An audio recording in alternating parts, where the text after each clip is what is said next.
Сәлем барлықтарыңызға. Дәмді болып шығатын тойымды, қолжетімді салаттардың бірін жасаймыз.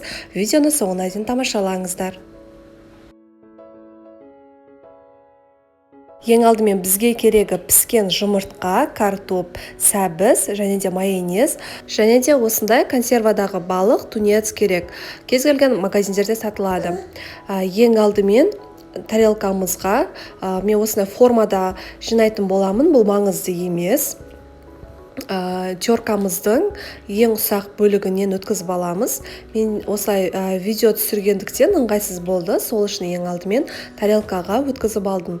Алдымен картопымызды өткізіп аламыз.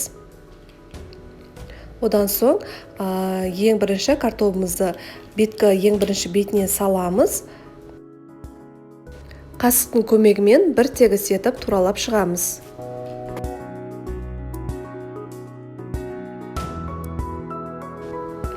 Одан соң бетіне майонезімізді жағамыз.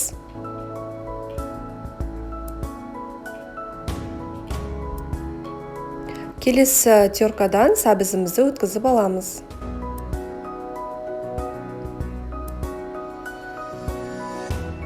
Сәбізімізді де салып, тегістеп, оның үстінен майонезімізді жағып шығамыз.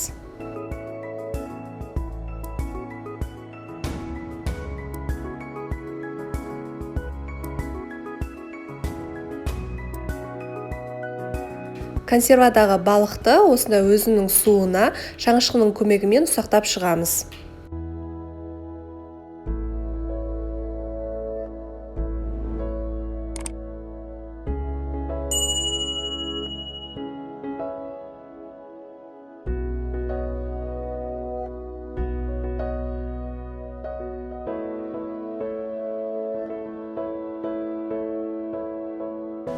Және де ең соңында жұмыртқаның ағын сарысынан бөліп алып, ең бірінші ақ бөлігін өткізіп саламыз. Оның бетіне тағы да майонезімізді салып, ең бетіне жұмыртқаның сарысын теркадан өткізіп шығамыз.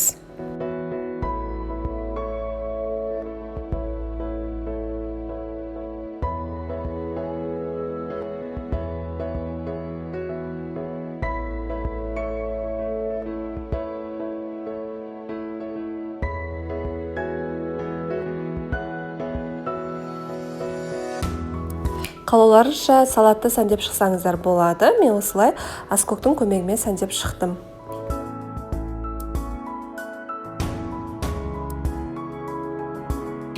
Мінекей достар, біздің өте оңай және де қолжетімді салаттардың бірі дайын болды. Міндетті түрде жасап көріңіздер. Сіздерге ұнайтынына сенімдімін. Сіздермен бірге болған Арайдың асханасы. Лайк басып, комментарий қалдырып, достарыңызбен осы видеоны бөлісіп өтсеңіздер. Сіздермен қоштаспаймын. Келесі видео рецепті кездескенше астарыңыз дәмді болсын.